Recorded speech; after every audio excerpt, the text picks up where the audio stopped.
Friends, welcome to my channel. तो आज हम बात करेंगे जम्मू एंड कश्मीर में जो एक नया नोटिफिकेशन आया है। वहाँ पे टोटल 800 पोस्ट वैकेंसीज रिलीज हुई है सब इंस्पेक्टर की। इसके जो अप्लाई करने का मोड रहेगा आपका ऑनलाइन रहेगा और इसकी जो लास्ट डेट है वो 10 दिसंबर 2021 रहेगी। ये जो वैकेंसीज है ये होम डिपार्टमेंट के अंडर है, मतलब तो इनको जो ये कैंडिडेट होंगे इनके पास जो है जम्मू एंड कश्मीर का डोमिसाइल होना जरूरी है, मतलब इन्होंने ये अनिवार्य लिखा हुआ है। इसके अलावा हम बात करेंगे इसकी एज लिमिट के बारे में।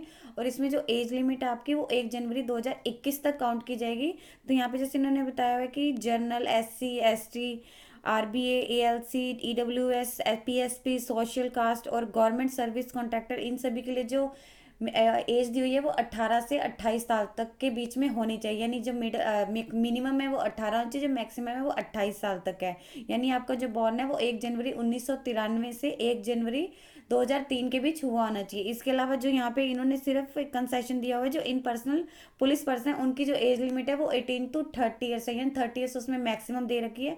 आपका जो बॉर्न है वो 1 जनवरी 1991 से 1 जनवरी 2003 के बीच हुआ हो। तो एक बार आप यहाँ पे जाके डिटेल में चेक कर सकते हैं कि कौन सी कैटेगरी में कितनी कितनी एज रहेगी। अब हम बात करेंगे इसके पे स्केल के बारे में और कौन कौन सी कैटेगरी में कितनी वैकेंसी है। जैसे कि SI की वैकेंसी है, Jammu and Kashmir police department में है।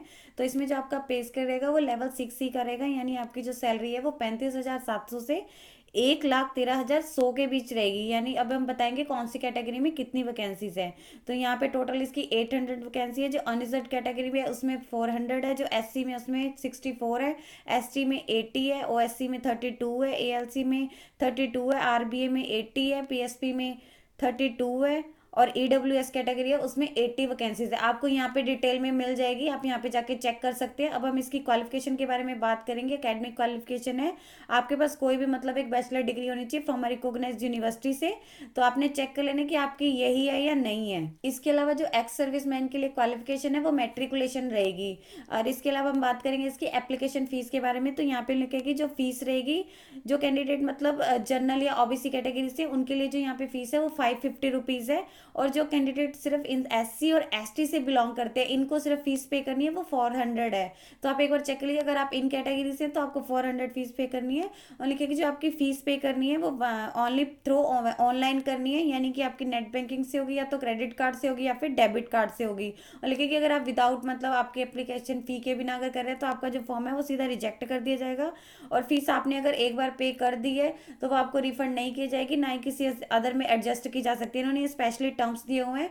अब हम इसके सेंटर ऑफ एग्जामिनेशन के बारे में बात करेंगे, यानी कि जो आपका इसका एग्जाम होगा वो कहाँ पे होगा। तो लिखेगी तो जो इसके यानी कि जो किसके द्वारा नोटिफाई किया जाएगा, जो Jammu and Kashmir service selection board है वो नोटिफाई करेगा कि आपका वेन्यू क्या होगा और आपका सेंटर क्या होगा एग्जामिनेशन का, वो सेपरेटली बताया कैंडिडेट को। और लिखा कि नो कोई भी अगर आप चाहेंगे कि चेंज हो जाए या कोई भी ऐसा कुछ है, कोई भी रीजन हो, तो वो चेंज नहीं होगा, सिर्फ JNK में रहेगा और उनकी अथॉरिटी रहेगी JNK service selection commission board की तरफ से। अब हम बात करेंगे इसके रिटर्न एग्जामिनेशन के बारे में। आपका जो रिटर्न एग्जामिनेशन है वो क्या हो, उसमें आपसे या तो ऑब्जेक्टिव टाइप या मल्टीपल चॉइस क्वेश्चन पूछे जाएंगे सिर्फ। और आपका जो एक क्वेश्चन पेपर है वो सिर्फ एक ही लैंग्वेज में होगा, इंग्लिश में। और उसमें जो आपकी नेगेटिव मार्किंग होगी 0.25 की ईच, मतलब किसी भी आप अगर गलत आंसर देते हैं तो लिखे है कि जो इसकी जो भी इसकी आंसर की होगी वो इसकी ऑफिशियल वेबसाइट पे आ जाएगी आफ्टर एग्जामिनेशन। और यहाँ पे लिखे कि जो भी मार्क्स मतलब कैंडिडेट उसमें सिक्योर करेगा उसके आधार पे उनकी एक मेरिट लिस्ट बनाई जाएगी। और इसके बाद हम बात करेंगे इसके फिजिकल स्टैंडर्ड के बारे में। इसमें जो मेल कैंडिडेट के लिए हाइट बताई गई है वो 5'6" है, यानी मिनिमम इन्होंने 5'6" दे रखी है। इसके अलावा उनकी जो चेस्ट करता है वो इन्होंने 32 दे रखी है अनएक्सपेंडेड, और जो 33.5 है वो एक्सपेंडेड है। और इसके अलावा जो फीमेल कैंडिडेट है उनके लिए जो हाइट दे रखी है वो 5'2" दे रखी है मिनिमम है। और इसके अलावा जो मतलब कैंडिडेट है वो गोरखा कम्युनिटी से बिलोंग करते हैं उन्हें 2 इंचेस की है वो रिलैक्सेशन दी गई है। और इसके बाद जो भी कैंडिडेट है वो रिटर्न एग्जाम क्लियर करेंगे, उसके बाद जो इनका फिजिकल स्टैंडर्ड का करेंगे उनका जो है इसके बाद फिजिकल एंड्योरेंस टेस्ट होगा, जिसके बारे में अब हम बात करेंगे। तो यहाँ पे पहले हम बात करेंगे मेल कैंडिडेट की। तो इसमें जो है लॉन्ग रेस होगी आपकी 600 मीटर की, 1600 मीटर की लॉन्ग रेस होगी, जो आपको टोटल 6.5 मिनट में क्लियर करनी है।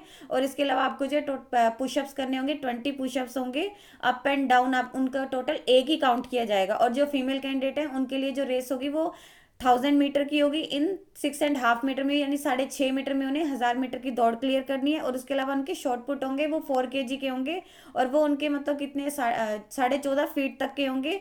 उन्हें टोटल 3 अटेम्प्ट दिए जाएंगे। इसके अलावा यहाँ पे इन्होंने कुछ स्पेशल प्रोविजन दे रखी है रिगार्डिंग रिलैक्सेशन, जो इनकी फिजिकल एंड्योरेंस टेस्ट में होगी, और ये सिर्फ एक्स सर्विसमैन के लिए। पहले हम बात करेंगे मेल कैंडिडेट के लिए, तो यहाँ पे जिनकी एज अप टू 30 ईयर्स है उनके लिए वही रहेगा। उन्हें जो 1600 मीटर की दौड़ है वो 6.5 मिनट में क्लियर करनी है, और जो पुशअप्स है उन्हें 20 पुशअप्स करने हैं।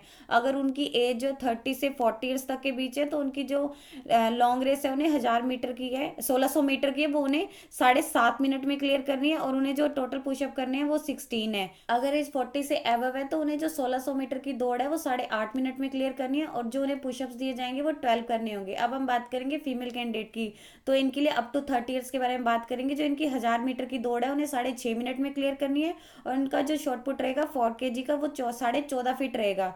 अब हम बात करेंगे जो 30 से 40 ईयर्स के फीमेल कैंडिडेट है, उन्हें जो 1000 मीटर की दौड़ क्लियर करनी है वो 7.5 मिनट में करनी है, और जो शॉर्ट पुट रहेगा उनका 4 kg का वो 12.5 मतलब फीट तक का रहेगा। टोटल 3 अटेम्प्ट दिए जाएंगे। देन नेक्स्ट है, अगर उनकी एज है जो फीमेल कैंडिडेट है 40 से एबव है तो उन्हें 1000 मीटर की दौड़ है वो 8.5 मिनट में क्लियर करनी है, और जो उनका शॉर्ट पुट रहेगा वो 4 kg का रहेगा, बट उन्हें जो है 10.5 फीट तक का उनका रहेगा। टोटल उन्हें 3 अटेम्प्ट दिए जाएंगे। इसके बाद जो है कैंडिडेट को मेडिकल एग्जामिनेशन के लिए बुलाया जाएगा। पहले वो जो उनके 3 राउंड क्लियर होंगे उन्हीं कैंडिडेट को सिर्फ बुलाया जाएगा। अगर किसी भी एक राउंड में रह जाता है तो उन्हें मेडिकल फिटनेस के लिए नहीं बुलाया जाएगा। और उनका जो मेडिकल फिटनेस टेस्ट होगा जो वो एसएसबी के द्वारा किया जाएगा। और इसके अलावा जो लिखे कि जो सिलेबस होगा आपके जो एग्जाम से रिलेटेड है वो नोटिफाई कर दिया जाएगा सेपरेटली कैंडिडेट को, क्योंकि वो उसमें जब रजिस्ट्रेशन करेंगे तो वहाँ पे उनकी ईमेल आईडी आ जाएगी। अब हम बात करें इनके जो एग्जामिनेशन है आपके जो जब आपने इसका फॉर्म भरना है उससे रिलेटेड है, तो लिखे कि आपको जब भी इसका एप्लीकेशन फॉर्म भरना है तो उसमें अपना जो भी आप अपनी डिटेल भरेंगे उन सबको अच्छे से चेक कर लेना है, ताकि उसमें कुछ भी मिसमैच ना हो। अगर आपको डॉक्यूमेंटेशन के लिए बुलाया जाए उसमें कुछ भी मिसमैच होगा, आपका जो फॉर्म है वो सीधे रिजेक्ट कर दिया जाएगा। और इसका लिखे कि जो भी कैंडिडेट है एज पर एडवर्टीजमेंट के अकॉर्डिंग, जैसे उन्होंने अगर सारा क्राइटेरिया उनका मैच किया, अगर वो इसके लिए एलिजिबल है, सिर्फ उन्हीं कैंडिडेट का जो एग्जामिन के लिए बुलाया जाएगा। यहाँ पे इन्होंने लिखा है कि जो एक्सेप्टेड होंगे उन्हीं को ही एग्जामिनेशन आपका जो रिटर्न एग्जाम होगा उसके लिए बुलाया जाएगा। और लिखे जो आपकी एग्जामिनेशन डिटेल होंगी वो इसकी ऑफिशियल वेबसाइट पर आ जाएंगी, तो ये कैंडिडेट की रिस्पॉन्सिबिलिटी है कि वो उसकी ऑफिशियल वेबसाइट लगातार चेक करते रहे। इसके अलावा जो इसका आपका जो रोल नंबर होगा, जो भी इसका एग्जामिनेशन होगा वो इसकी जब भी आपका एग्जाम होगा उससे 2 हफ्ता पहले जो है इसकी ऑफिशियल वेबसाइट पे आ जाएगा। अगर स्टिल कैंडिडेट को इसका रोल नंबर नहीं मिल रहा है तो यहाँ पे इन्होंने एक इसकी ईमेल आईडी दे रखी है, तो आपको उससे कांटेक्ट करना होगा, और वहाँ पे आपका जो भी अपना मतलब सबमिट करना होगा, अपना एप्लीकेशन फॉर्म है वो बताना होगा, अपनी ईमेल आईडी, मोबाइल नंबर, जब भी आप उस कम्युनिकेशन करेंगे बोर्ड से। और यहाँ पे लिखे कि अगर जो भी कैंडिडेट ने अपना एडमिट कार्ड डाउनलोड करना है तो वो उन्होंने उसकी प्रिंट निकलवा के जब भी उनका एग्जाम होगा वो लेके आना है, और वहाँ पे उनका एक प्रूफ भी होना चाहिए। यहाँ पे इन्होंने डिटेल दे रखी है कि आपका कौन कौन सा प्रूफ मतलब हो सकता है। अब इसमें इंक्लूड हो सकता है आपका आधार कार्ड इंक्लूड हो सकता है, आपका वोटर कार्ड हो सकता है, ड्राइविंग लाइसेंस हो सकता है, पैन कार्ड हो सकता है, पासपोर्ट हो सकता है, कॉलेज और यूनिवर्सिटी का आई कार्ड हो सकता है, या आपका एम्प्लॉयमेंट आई कार्ड। जो भी कैंडिडेट है रिटन एग्जामिनेशन के बाद जो भी शॉर्ट लिस्टेड होंगे उन्हें ही फिजिकल एंड्योरेंस टेस्ट और फिजिकल स्टैंडर्ड टेस्ट के लिए बुलाया जाएगा। और ये इनकी जो मतलब काउंट इन्होंने लिखा है कि जो टोटल काउंटिंग का होगा कैंडिडेट की जैसे टोटल है उसका 6 टाइम मतलब होगा। और यहाँ पे लिखे है कि जो कैंडिडेट को जब भी उनका एग्जामिनेशन होगा पीएसटी या फिर जो भी पी पैट का है, वहाँ पे कैंडिडेट को अपने 2 पासपोर्ट साइज कलर फोटो लेके आने और एक अपना ओरिजिनल फोटो आई कार्ड लेकर होगा जब भी उनका अपेयर करना है पीएसटी के लिए या फिर पीईटी एग्जाम के लिए, एंट्रेंस के लिए। तो यहाँ पे इन्होंने फोटो आई कार्ड दिए हुए हैं आपके, उनके कौन कौन से हो सकते हैं आप यहाँ पे जाके चेक कर सकते हैं। देन इसके बाद आपके जो डॉक्यूमेंट वेरिफिकेशन होगी, कैंडिडेट जब भी उनके पूरे के पूरे जो है राउंड है वो क्लियर हो जाएंगे तो उन्हें डॉक्यूमेंट वेरिफिकेशन के लिए बुलाया जाएगा। जो भी उन्होंने डॉक्यूमेंट अपने एप्लीकेशन फॉर्म में लिए उन्हीं की ओरिजिनल कॉपी लेके आनी होगी, प्लस उनका जो भी रहेगा मतलब एप्लीकेशन फॉर्म भी लेके आना है। और इसके अलावा अगर उन्होंने कैटेगरी का भरा है तो वो भी लेके जाना है। एक बार आपको डिटेल बता देती हूँ। एक तो होगा जो भी आपने अपना ऑनलाइन एप्लीकेशन फॉर्म भरा है, इसके अलावा आपकी मार्कशीट हो जाएगी, डिग्री की हो जाएगी। देन नेक्स्ट आपका होगा मैट्रिक या डिप्लोमा अगर आपने किया हुआ है, और आपका डेट ऑफ बर्थ का प्रूफ हो जाएगा, कास्ट सर्टिफिकेट होगा, और आपका डोमिसाइल होगा अगर आप एक्स सर्विस मैन के लिए अप्लाई कर रहे हैं तो उसका होगा। देन इसके अलावा आपका जो है एक डॉक्यूमेंट वेरिफिकेशन करनी है, तब भी आपने जो है 2 पासपोर्ट साइज कलर फोटो लेके आने और एक अपना ओरिजिनल फोटो आई कार्ड लेके आने चाहिए। फोटो आई कार्ड मतलब उसमें आपकी फोटो होनी चाहिए, आई कार्ड जो भी होगा। तो यहाँ पे उन्होंने इसकी डिटेल दी हुई है, आप यहाँ पे जाके चेक कर सकते हैं। इसके लिए यहाँ पे इन्होंने ऑनलाइन जब आपने अपना एप्लीकेशन फॉर्म फिल करना है उसके रिगार्डिंग कुछ इंस्ट्रक्शंस दिए हुए हैं कि कैसे कैसे करना है। आपने इसकी ऑफिशियल वेबसाइट के थ्रू आपने अपना मतलब फॉर्म फिल करना है। फर्स्ट में आपकी रजिस्ट्रेशन होगी, देन आपको रजिस्ट्रेशन करेंगे, आप अपनी डिटेल भरेंगे तो आपको जो एक ईमेल आपको जो एक पासवर्ड और एक रजिस्ट्रेशन आईडी आ जाएगी, वो आपने सेव कर लेनी है फॉर फ्यूचर रेफरेंस के लिए।